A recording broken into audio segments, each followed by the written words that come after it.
Hai, nama aku Dava. Salam kenal. Di sini aku sebagai tentor kimia di Master TPB. Sebelumnya, pernah nggak sih kalian memperhatikan suatu benda atau suatu fenomena yang terjadi di sekitar kita? Nah, kebayang nggak sih kira-kira gimana suatu benda itu bisa terbentuk? Atau kebayang nggak sih bagaimana suatu fenomena itu bisa terjadi? Nah, jawaban atas pertanyaan itu bisa kalian dapatkan ketika kalian mempelajari tentang kimia. Aku sendiri nih, mulai suka kimia, mulai tertarik kimia itu ketika kelas 10 SMA.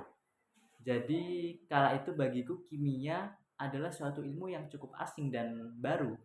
Karena di jenjang SMP, di jenjang IPA SMP, kita lebih sering mempelajari tentang biologi dan fisika.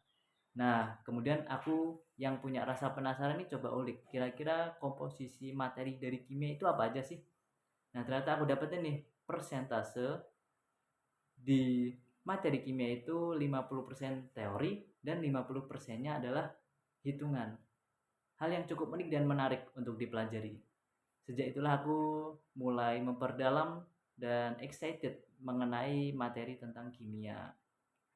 Nah, ngomong-ngomong tentang benda sama fenomena nih. Kira-kira kalian tahu minyak bumi nggak? Nah, minyak bumi itu ternyata nggak cuma menghasilkan satu produk loh. Dia itu bisa menghasilkan beberapa produk. Contohnya gas, naftalena, solar, bensin, parafin, dan masih banyak lagi.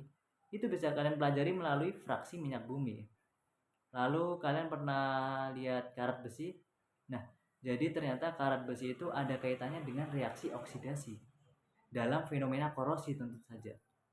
Itu bisa dihubungkan dengan reaksi kimia. Ada hal yang cukup unik lagi nih. Pernah lihat kembang api? Petasan?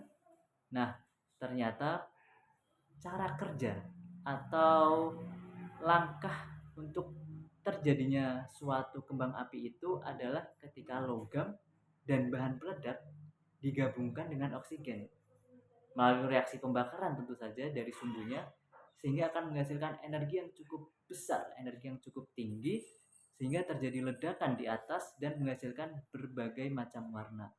Nah, warna-warni dalam kembang api ini dihasilkan dari logam. Itulah uniknya kimia. Ternyata logam itu punya warnanya masing-masing, cirinya masing-masing. Seperti itu. Nah, kenapa sih aku pengen jadi tentor kimia di Master TBB? Jadi sebenarnya aku ingin memberikan inspirasi, ingin memberikan semangatku di bidang kimia ini kepada teman-teman nih. Aku ingin sharing bahwa kimia itu asik loh, kimia itu seru loh. Kimia nggak semenakutkan itu kok. Kita bisa, kita bisa kalau kita mau. Sebenarnya kimia itu ilmu yang menyenangkan. Nah, aku ingin menebarkan semangat inilah kepada teman-teman agar nantinya teman-teman bisa menjalani TPB terutama di mata kuliah kimia dasar dengan baik dan maksimal. Aku yakin kalian bisa sukses di PBB. Terima kasih.